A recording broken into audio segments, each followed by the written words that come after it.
Good morning, Card Media. It's RJ back with another video. Let's get to it. Today's random Mike Schmidt item of the day has something really cool I want to show off. Let you guys know that it exists and that you can get your own if you so choose. So this is not it, but I want to show this off. I've shown this off before. It is a candle. It's not a flame candle. They have like little tea lights you can drop in there to make this thing shine so it doesn't, dissolve or decay or anything. I've had this for a while. This is actually made by my brother-in-law, my wife's sister's husband. They own a store up in what is the Pocono region of Pennsylvania, which has a lot of these little candle shops, essentially. And they own a place called the House of Candles, and he makes these. Multiple dips of different colors to get the stripes, and then he carves out the shapes. And in this particular case, he'll do any Major League team, but he slapped a little Phillies bat on it with Phillies colors. And I got this as a present many years ago. But what I decided to do was to commission him to do a Mike Schmidt candle for me. And I want to show this one off because it's so darn cool. I want to let you guys know you can get your own done if you so choose. I will be happy to facilitate that, but you will have to pay the fee for whatever he charges. I got mine for free. But I wanted a Mike Schmidt candle, and I was trying to figure out, okay, what do I give him to put on there? A little starting lineup figurine, a little Phillies baseball cap. I don't know. I was trying to figure out something really cool. And then it occurred to me, well, let's just use a card. But not a regular card, a mini card, a tobacco card-sized card. So I did. And this is what I got in return. Check this out. So I had him do the powder blue color. It's a little off. I'm not... it's close enough that I'm not, like, angry. But it would have rather it was a little bluer. It's a little bit more powdery, grayer, but it's still the right color. And what I gave him, that's a real card. He kind of encased it there. If you can see, it's shiny because he put a layer of wax over top of it. But it's a real Topps T06 mini. Those are like penny cards, really. Topps Topps 206, a mini Mike Schmidt card that he encased in this little candle for me. So I'm going to put a link to the website of the store that they own. It is called the House of Candles. If you are so interested in doing something like this for yourself, or if any ladies see this and want to get one for their husbands, or if any husbands see this and want to get this for their wives, I just thought this was really cool. I've been waiting for so long to think of something really cool to give him to make into a candle for me. And this just came out perfect, I think. So that is my random Mike Schmidt item of the day. Really great. My random baseball item of the day. I was going through, me and the wife were cleaning out the storage closet. We have a big storage closet under the stairs, downstairs, where we had a lot of things stored, the Christmas decorations, all the holiday decorations and everything. But I found an old box that I had put in there of things that I didn't know what to do with in my collection. And I pulled something out. Show this off. An old starting lineup figurine of Richie Ashburn, the Cooperstown collection starting lineups. $10 back at a Clover department store back in the day. So there was a Cooperstown collection, had a really great lineup, really great figures, I think. All the Hall of Famers. It's a really cool thing to have. But again, starting lineups, there's really no value to starting lineups. I'm sure there's some, and there are people who collect it. This is just not something I got. It just so happened I bought a collection from some guy, and I got 2 of these. So yard sale fodder somewhere in the future is what this is. Just showing off something random. All right. Today's prize for the trivia question Another great diamond die cuts. This is the Josh Gibson, Hall of Fame catcher for the Negro Leagues days. Didn't make it to the majors, mostly because he died before he had a chance. He had a brain aneurysm that, took his life. I think he died of a stroke because of the brain aneurysm, but still, Josh died way too young. Certainly was a very early electee to the Hall of Fame. So the question for today is, very, very simple question in light of the Hall of Fame induction or Hall of Fame announcement, I should say, that happened just the other day on Tuesday. Who was the first Negro League star elected into the Hall of Fame? Send me an email with the correct answer. I will include my email in the description below, along with a repeat of that question. And on Sunday, we'll pick a winner, and somebody will receive that great Josh Gibson card, all right? All right, today, it is complete set day here. Again, highlighting complete sets. I'm starting to highlight more and more sets, because RJ collects sets, and I want to get into sharing with you my passion, which is sets. So, have here the 1989 Bowman set. This is the factory set you could have got. Complete set, 484 picture cards, printed in 1989. Says by Bowman Gum. So let's talk about Bowman for a while. Bowman Gum Company started in 1927. That's right around when there was a lot of candy and gum companies fighting for supremacy, and they began putting out various trading cards or whatnot.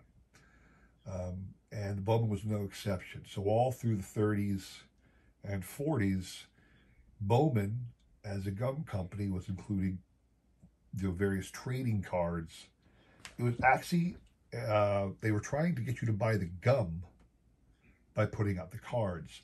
They weren't interested in, their primary business was not the manufacture of trading cards. It was the manufacture of gum, of candy, of confectionery. That's what their business was. The cards were just an inducement to get you to buy the gum. We kind of find that as ridiculous today. The cards are there. The gum's the inducement to get the cards, the way we looked at it, but that's not the way it really was. So anyway, around the late 40s, after the war, Bowman really got heavy into baseball cards. It was a primary sport, but they also did football as well and other non-sport entities. They never stopped that. But Bowman started cranking out the baseball cards, and obviously that's when Topps got into the game, right around 1950. And they went back and forth, obviously, for a couple of years in the late 40s, early 50s, until Topps came out on top. Topps product was better than Bowman. Their distribution network was bigger than Bowman, and they eventually literally bought out Bowman. Bowman ceased to exist as its own company in 1956. Topps bought them out for $200,000. So Bowman was gone. What you see there as a Bowman set is not an independent Bowman production. Topps, to this day, still owns the rights to the Bowman name. And when they came out with the set in 1989, it was not a Bowman product, per se.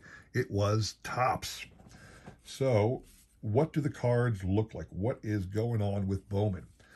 Bowman came out in 1989 with 484 cards, and what they did, and they didn't do this but 1 year because they got chewed out for doing it. They went back to the old size. They went back to the bigger card. So here is my 1989 Bowman Mike Schmidt card. I took that out of the set. Tends to warp in the set a bit. But what are you going to do? Tends to warp inside the set. This is Mike's last card. I shouldn't say his last card. His only Bowman card. Only card ever in the base Bowman set Every card looked exactly the same. The way Bowman did it that year, kind of the way Fleer, if you know your Fleer cards, Fleer back in the 80s when they first came out did their collation by team. For the longest time, Bowman would do the World Series winner and loser as the first two teams and then randomize the teams, but the players were done alphabetically in the teams. Bowman's set came out with every team produced American League first by alphabetically by the city or state or province, what have you, alphabetically by the city, and then inside the team alphabetically by player. So Mike Schmidt, Philadelphia Phillies, National League came second, and Philly was at the end. So Mike is number 402 out of the set of 484 cards. So that's how they collated their cards.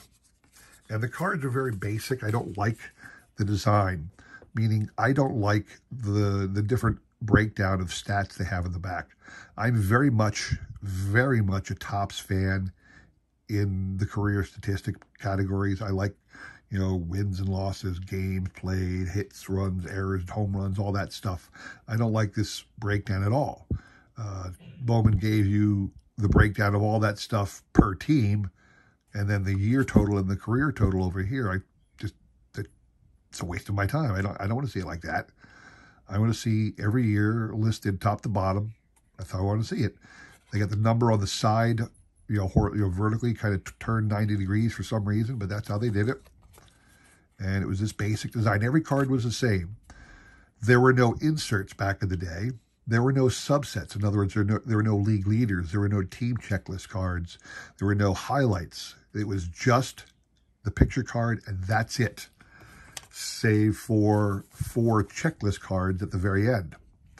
That was the extent of the card. Very basic set. The key card, of course, the Griffey.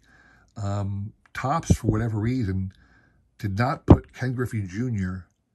in its base set, its flagship set that year. Topps flagship, they did not. Topps only issued Griffey in the 1989 update set, so you will not find a base Griffey in your 1989 product, but I guess they learned their lesson pretty quickly when they released the Bowman set a little later in the year, because he was in the set. He wasn't card number 1, he was 220 because of the collation against Seattle's towards the end of the American League run. So he was card number 220. But he is the key card in your Bowman packs. There were no parallels at all, nothing. No parallels, no relics at this time, no autos, nothing. You bought a pack of cards, you got 4 cards, or you got however many cards came in the pack. The one thing you could find was a sweepstakes entry. And Bowman did a really cool thing. They reprinted some vintage Bowman cards on the front, and on the back was the sweepstakes information. Now, some Bowman's cards in the past were not this big, like your early 50s or your 51, 2, 3, 4. That might have been this big. But the others sometimes were smaller, so their sweepstakes cards contain a lot of white on the top and bottom for those cards from your like late 40s Bowman cards, because they're smaller in some cases. So your top and bottom of the card front would be white, but the back would contain your sweepstakes information, all right? One thing that they did produce was, like Topps did every year, put out a Tiffany set. Bowman put out a Tiffany set Bowman put out a Tiffany set. What was interesting about that, I guess Topps did the same thing. Bowman's Tiffany was limited to 6,000 sets. Very limited for the day. That makes it a very pricey set. Also because of the Griffey. Your average Ken Griffey Jr. Upper Deck 89 in a PSA 10, it's a comic card, but just a little bit. You could find them for just over $1,000, somewhere in the $1,000, $2,000 range. But a Tiffany Bowman Ken Griffey Jr. rookie card will cost you over 10 grand. So it is the priciest of all of your 1989 rookie cards. If you want to know what the best card to invest in from the 1989 season would be in a PSA 10. It's going to be this card in its Tiffany version. Just like with all other Tiffany versions, you have a whiter card stock and a glossy front. That's not this card, obviously.